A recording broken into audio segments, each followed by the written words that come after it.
Saturday morning. Celtic do play on a Sunday this weekend, but there's plenty more football going on. But Chris Sutton has been talking about Brendan Rodgers, and there was an interesting article that I wanted to talk about because a supercomputer, a guy sitting with a laptop, it's funny how they still go on about supercomputers, and I think back in the day when computer systems were taking up big rooms, you could say it was a supercomputer. But with modern technology, it's more likely to be a MacBook, isn't it? In all realisticness, and realistic. But anyway, this alleged supercomputer has pulled out what Celtic might be able to do in the Champions League. Has pulled out what it reckons what Celtic can do in the Champions League. We'll go into that before we talk about Brendan Rodgers and Chris Sutton. The supercomputer has run a 50,000 simulations of the 2024-25 UEFA Champions League phase, forecasting Celtic's possible points tallies. Now, we're currently sitting on 4 points. We've got a good few home games to come. We've played our hardest games in the Champions League. And I think a lot of us are expecting Celtic, realistically, to end up with a minimum of 10 points. Anything less would be a disaster as far as this league format is concerned.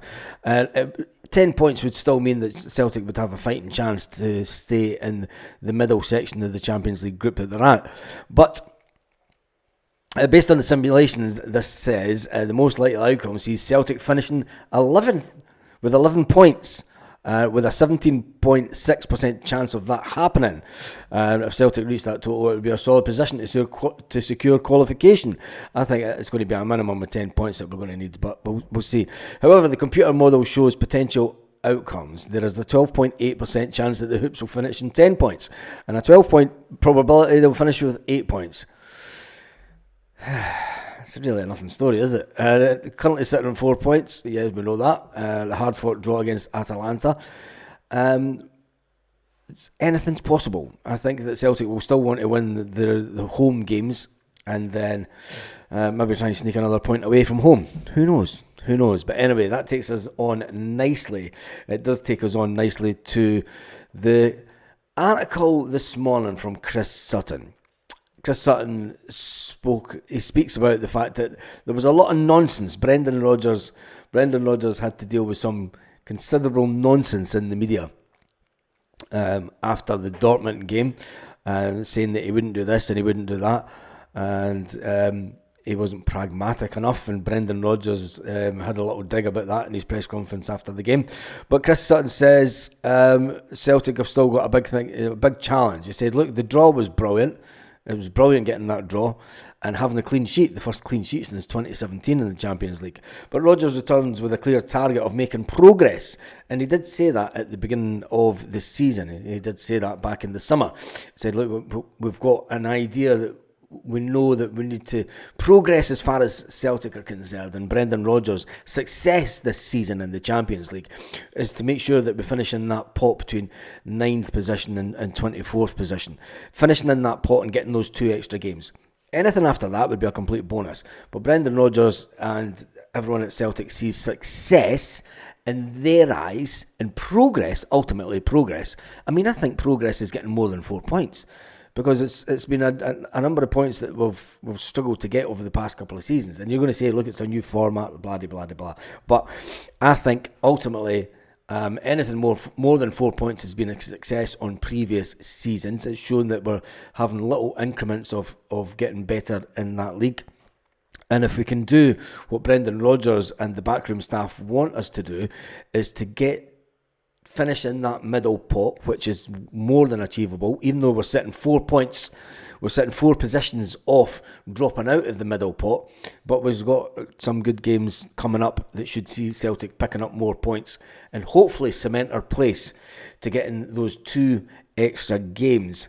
The Italian game provided key signals, Chris Sutton said, of the future, as well as firm steps in the right direction from Brendan Rodgers. He had every right to be satisfied with his work. He had to listen to some utter garbage in the wake of the Dortmund about his coaching, and he's one-dimensional and he couldn't adapt. Yeah, listen to people in the media who haven't managed at all. Brendan Rodgers he must have about 20 years management behind him now. He's been and done it at all levels. He started off where the likes of Scott Brown is starting off now, and he's had to work his way up, and he almost won the league with Liverpool. If it wasn't for Slippy G, yeah, remember him? Yeah, the ultimate warrior of Ibrox, who came to defeat Celtic during a COVID season when no fans were there. There was a game when Brendan Rodgers was manager that Stevie G he slipped on the ball. Yep, just completely slipped. He was in the middle of the park, no one round him, and he had a chance to go and finish it off for Liverpool, but he didn't, and he's forever known as Slippy G. Unfortunate, but not really. But it was unfortunate for Brendan Rodgers because he could have won perhaps the Premiership with the mighty Liverpool, who have done it now under Klopp and that anyway, and Rafa Benitez and stuff, so it doesn't really matter. Who cares about Liverpool, you're going to say. Brendan Rodgers has already proven that he's taken his Leicester team to Manchester and beaten them, and he's done it in England. Chris Sutton then goes on to say the scoreline in Germany, look, at the time it could be classed as a crime if it was repeated and Celtic did the exact same mistakes. You could all see in Italy it didn't happen. That's all you can ask for. The lessons have been learned, the progress has been made. It's now about talking and going forward, Chris Sutton says. There's no reason to suggest that Rodgers won't flip for upcoming matches, and he's going to stay in this defensive way. And I think that if anything, what it's done, I mean, Brendan Rodgers said, look, in Germany, we actually wanted to do the exact same. We wanted to play the same style, but the team fell to pieces. And when we look at the way that Ange Postecoglou played, right, now here's a prime example. If you look at the way that Ange Postecoglou played in Europe, you could only imagine what the score would have been in Dortmund. I think it would have been more than 7. Let's be perfectly honest, because although we didn't get a chance to try and attack in Dortmund, I think Ange Postecoglou would have kept on trying to go forward. And if you look what's happening with him down in the Premier League now, it's more than apparent that his all-out attacking style doesn't work all the time. And I fear it could have went into double figures quite easily in Dortmund. But Chris Sutton has been talking up Brendan Rodgers, and he says, with 4 points out of 3 games, Celtic are probably 1 under par in a golfing, saying it in a golfing way. He says they need to keep hitting the right shots. 1 under par, I think that they're probably on par for what they expected. Brendan Rodgers knew, and the team knew, they couldn't come out and say it in public. Look, we knew that it was going to be a hard game in Dortmund. They're one of the top teams in the Champions League until you play Real Madrid. And the fact that Celtic knew it was going to be a struggle to try and get anything from that game, Atalanta game, they knew it was going to be a struggle to try and get anything from that game. A point is fantastic as far as I'm concerned. And I think sitting on 4 points after 3 games is right about where Celtic maybe thought that they hope to be. If Celtic now go on a run and win our remaining home games at Celtic Park in the Champions League, Brendan Rodgers is going to be sitting with a nice little smirk on his face.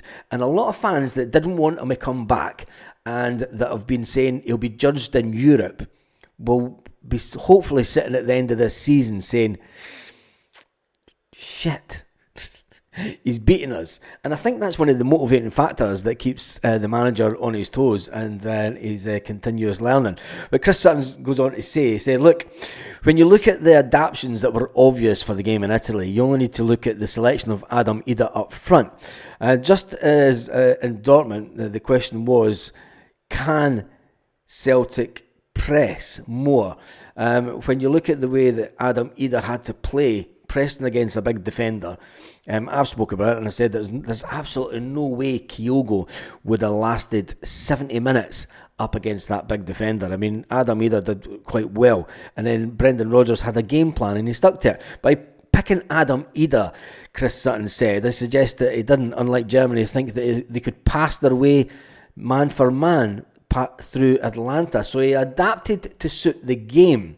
People will say, oh, you listen to the press, you listen to that.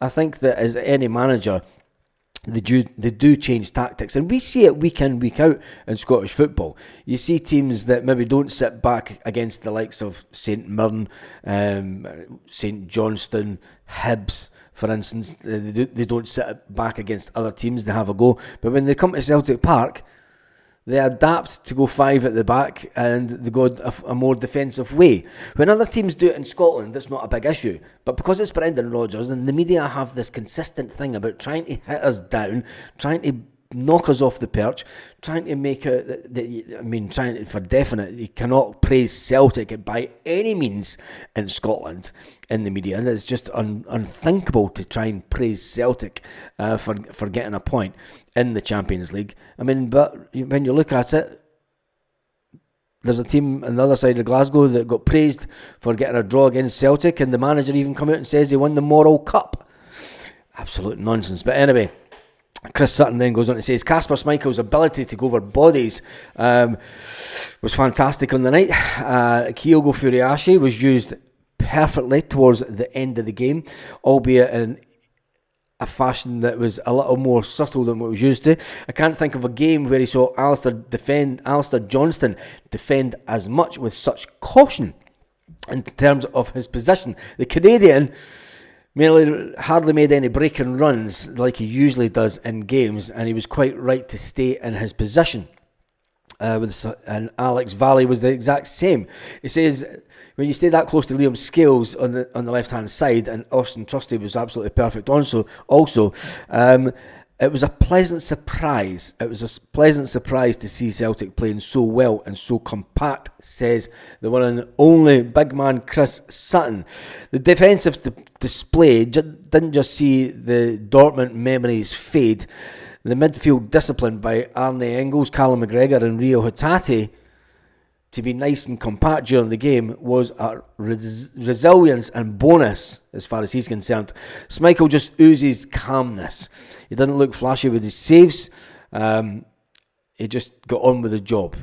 You need to have a bit of luck, and Celtic earned it, said Chris Sutton. Arsenal were applauded, and they got fantastic media attention down south in England when they got a draw on the first day of the Champions League against the Italians, because the Italians had won the Europa Cup. Arsenal were given plaudits. Celtic, and they weren't, were they? Anyway, it was one-way traffic. As Chris Sutton went on to say, it was two teams that they knew what was at stake, and Chris Sutton, for one, thinks that Brendan Rodgers did well.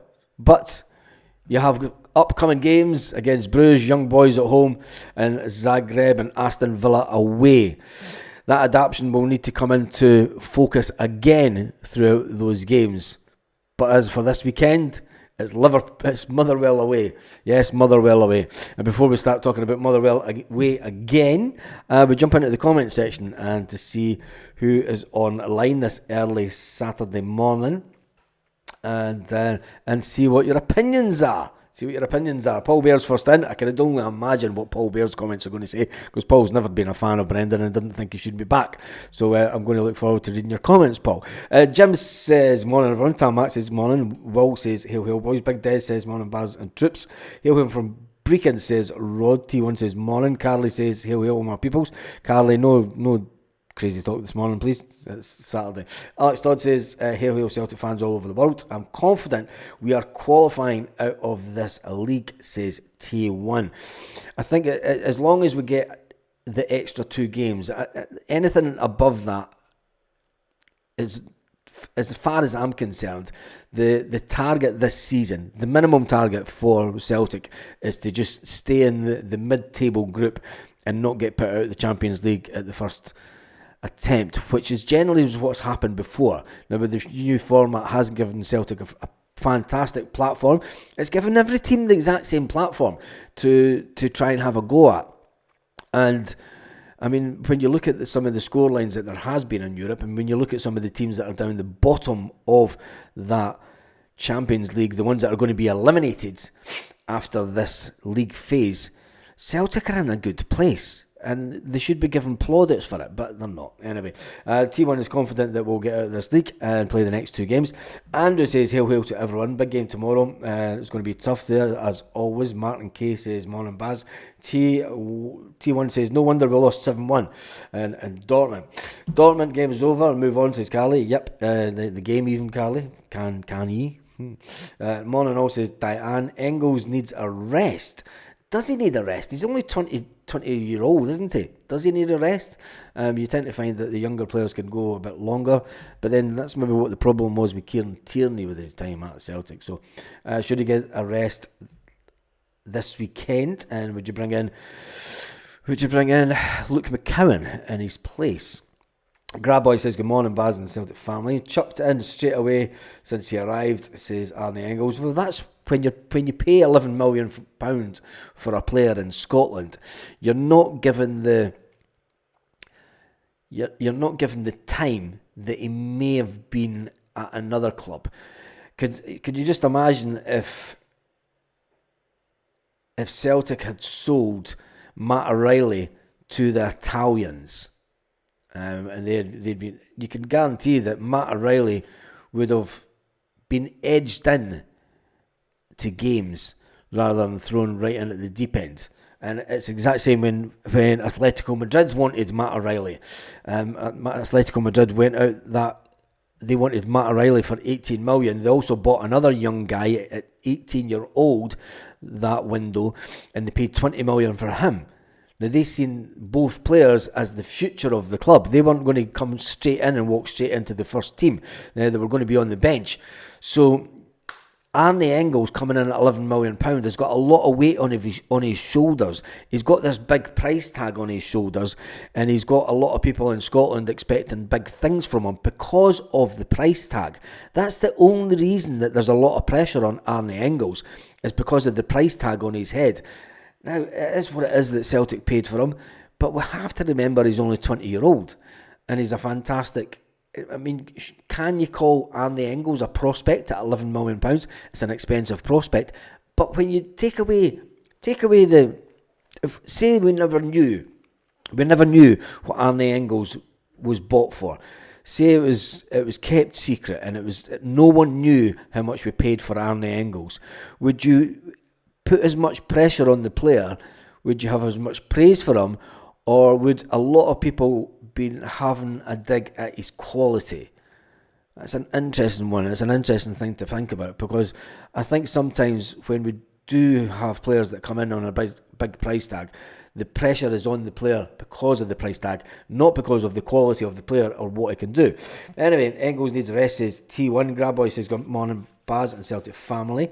Arnie Engels needs a rest from what, says Carly? You tell me. Fatigue. He's on fire. Diane says, we're in a great position with a very strong team. We've not had in a very long time. I feel confident of this squad. Do you feel confident of the full squad just now, or do you think that we're still one or two players away from being even better? Are there positions in the team where you think that we could be better? Obviously, one that people are always going to target is the left back area. But are there other positions? I still think that we need another striker. Being honest, I think that we do need a third choice striker, someone that's plays different from Kyogo, different from Adam Ida, and is more, dare I say it, a Lee Griffiths type player. That's more a poacher type player. I don't know, but it's the way the modern game's played. Tell me in the comment section, what positions do you think need strengthened? I still think that we need another centre-back at Celtic. I still think that we need a big, strong centre-back. For one reason or not, Mark Norobski, Rocky's never going to get a game. He's still struggling. He's on the bench, but he's not going to get brought on. It's going to be interesting to see what happens when Cameron Carter-Vickers is 100% fit, because the manager is then left with a dilemma. Does he drop Liam Scales and bring in Trusty and have the two Americans playing together? And is that too much of a risk? or will Liam Scales ultimately keep his place? And then drop out Trusty? Would that be unfair on Trusty, who's come in and played fantastically well over the last couple of games and who's improving on every game? And it's all going to be about which player. Now, we know the limitations of Scales. He's a fantastic player, but can Scales ultimately get better? Can he up his game even more and become a better player in himself? A bit like what Greg Taylor did when Ange Postecoglou came to Celtic. Now, Greg Taylor, we've kind of seen the limitations of Greg Taylor because he's getting dragged out of position too much. He comes inverted more. Can he defend as good as Alex Baye? Can he ever be as good as Kieran Tierney? So there's all these questions that have got to be asked, and I just think that Brendan Rodgers will sit and ultimately think that for us to continually be in the Champions League and compete, and it's not about winning every game. It's not about being whipping boys and getting beat 7-1. It's about competing as a team. And there's one thing for sure, Brendan Rodgers will be buying players in the next couple of transfer windows, and it'll be interesting to see what positions he buys, because ultimately there's going to have to be people that are going to leave the club, and I wonder who that will be. Anyway, we're in a great position, says Dan, with a very strong team, and we've not had for a long while. Lanky returns, says good morning. Des says, I would rather have Engels than Hatate in the team. Calmac is faring well enough, says Carly. I thought Hatate was a better player against Atalanta, says T1. Fiddle says, most of these new players haven't had to play 3 games in a week before. No rest period, just straight back into it. It'll take time, which is interesting. Maida, Hatate and Kyogo are awesome, says T1. Yeah, this is that. John says, good morning, Baz. Brendan Rodgers played the way we should play against big teams in Europe. Well done. Keep up a bit of luck. And it seems all good. Hatate only showing... just WhatsApp message. Hatate only showing up every 3rd or 4th game, says Big Des. And that is one of the things that does annoy a lot of Celtic fans. We know that Rio Hatate has a fantastic talent, and we've spoke about it before, saying if he was to push that talent that he has, and if he was to impose that talent that he has, a bit like what Matt O'Reilly did last season, and if he was to be the dominant player in the Celtic team and be the superstar of the Celtic team, he would get his big move away from Celtic. So anyway, Big Des says Hatate only shows up every 3rd or 4th game. Lanky says T1, Engels might not be up to speed compared to others. He just needs that time to find his feet and then go from there. Exactly. He's only 20-year-old. He's in a new country. He's playing a different style of football in a league that is, it's not European football, to say the least, on a week-to-week basis. It's not a European level of football. And we have to be realistic about where the level of Scottish football is on a week-to-week basis.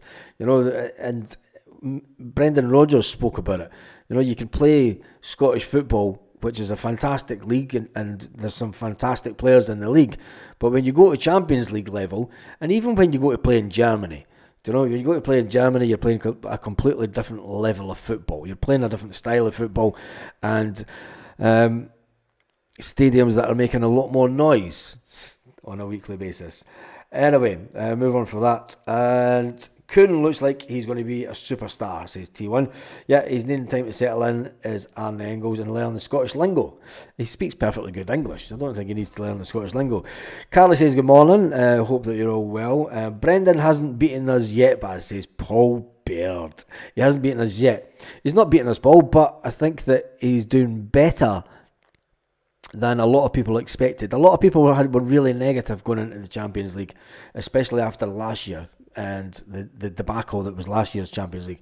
I, for one, we all remember, I thought that last year's Champions League was the easiest group that we've had in a long time. But keeping 11 players on the pitch, the naivety of some of the players in the squad last season ultimately proved that buying cheap young players isn't really the way to go, and having a full squad of young players that are not experienced at a high level in European football is maybe not the way to go. And then what happened this year? We don't buy as many players, but we spend more money. Lanky Return says the other day that pass from Engels to Kyogo was superb. Yes, and it's a bit like Matt O'Reilly used to do passes like that. So have we found the replacement? Nobody talks about Matt O'Reilly really anymore. So Kuhn is proof that we are too quick to judge players' skills, said T1, because you've got to remember Kuhn was getting dog's abuse towards the end of last season, even though that he's only been at Celtic a year now. He was getting dog's abuse because he just... Listen, players, when they come into a different country, they need time to adapt. Catholic Rebel says, good morning. Lanky Return says that he's all good. Big Rab C is in, Rab B's in the house. Lanky Return says, Carly, you can have haggis, neep and hatatis. I've already got a new one lined up. Talk about the channel's name. It took O'Reilly a few seasons to get there. He was kept out for a lot of spells. Yes, Aaron Moy kept Matt O'Reilly out of the team. And everyone forgets that. Everyone forgets that Matt O'Reilly wasn't a first team choice. Matt O'Reilly was a bit part player at Celtic. And talking about bit part players, I want to talk about a player that was sold before I go on with the comments. Apologies. I want to go on about the one and only player that left Celtic that was he underrated? I mean, some people rated him as a player. I think it was a bizarre situation that saw him leave Celtic.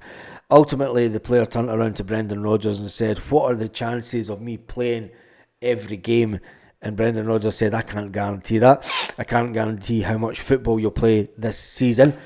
And the player ultimately went, well, I'd like to leave Celtic just to go and play football, because at 27-year-old, Tomoki Iwata is now Birmingham City's best player. It may have gone under the radar, that transfer. It was a bit last minute, to say the least. But he's made an impressive start to his life in League One. And everything coming out of Birmingham saying that Tomoki Iwata, all the fan sites are saying that Tomoki Iwata has been dubbed the best Birmingham City's best player after his impressive start to the season, and the goals that he's been scoring from the deep line midfield player. You just wonder what went on with Tomoki Iwata, because he was classed as the best player to come out of Japan for by Ange Postecoglou. He said that Tomoki Iwata, out of all the players, Iwata was the best. But he never really got his chance at Celtic because of, obviously, Callum McGregor playing in the same position. So I just thought that was interesting. And, what might have been if we'd managed to keep Tomoki Iwata.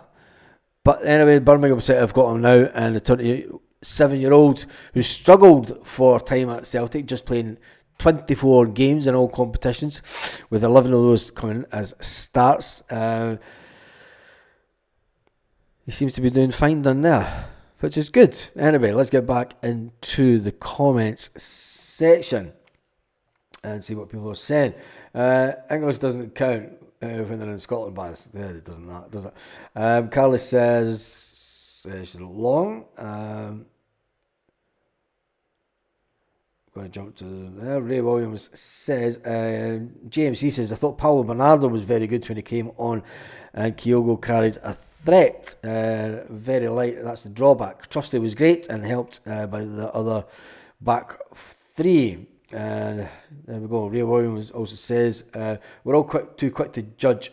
We believe we know better in most cases.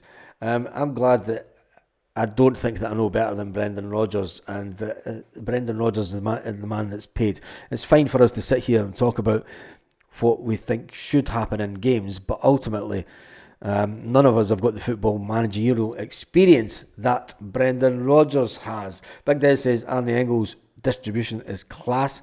We still haven't seen the best of him. I'm a fan. I can see him getting better, and he'll get better when he's settled. He'll be a superstar. Well, he's been brought in at the price to be a superstar. Iwata was a solid squad player. I wasn't overly impressed with him, says AR. He lingered on the ball and was quite slow with his distribution.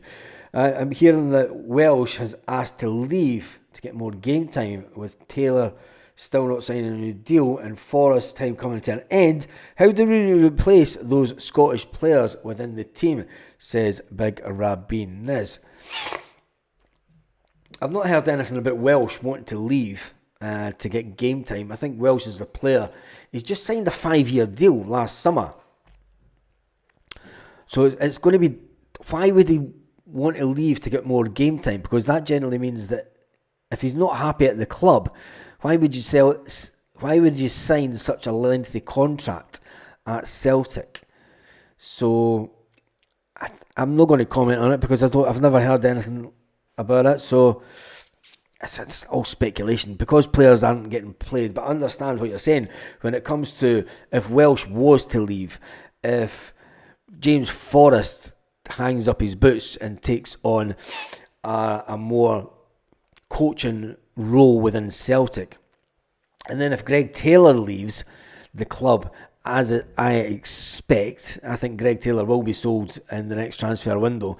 That's 3 Scottish players that were missing from the Champions League quota that is required, and I think that's the only one reason that Scott Bain is still at Celtic and in the squad because of the Scottish connection. Is there Scottish players out there that we can bring in? That's my comment for another video, and a comment for tomorrow afternoon's video once we've seen little Lennon Miller play at Motherwell. McCowan is a future captain, says Carly. None of us are paid millions either, Baz. No, we're not, Paul. We're not. We'd like to be, but realistically we're not. It's believed that Brendan is on roughly around about $3 million a year. That's just sweetie money to him, let's be honest. I'd rather have Paolo Bernardo playing the Neil Lennon role. Interesting. Could Paolo Bernardo play that role, or is he, does he play that type of role as the Portuguese captain? Does he play the whole midfielder role as the Portuguese captain in the under-21 squad, or is he more attack-minded? Danny says, plus I think that we all know, his favourite player is Kyogo. I don't think Jamesy will go into coaching, says Lanky. Do you think he was just going to retire from the game? You don't think that James will go into coaching at Celtic and the youth development side of it? Do you think he'll just retire and hang up his boots away and live the life of Riley with all the money that he's made at Celtic over the years? Welsh, Bain and Rocky are the 3 biggest remaining lumps of deadwood and still taking a wage. Get rid. Welsh is there for the Scottish contingent, so you can't say get rid of it. I can understand where you're coming from Bain. We paid 4 points, was it 3.75 we paid for Rocky, or 4 point something million? So you're going to have to try and get some back, as much of that money as you can. Paul Baird said Welsh won't leave for a while yet. I can't see Welsh leaving because he knows that he'll get limited game time at Celtic. He's just signed a 5-year deal last year. Why would you sign that when you know that you're not going to get a game? I just think that, you could say the same about Tony Ralston then. Why would Tony Ralston sit about to play second fiddle?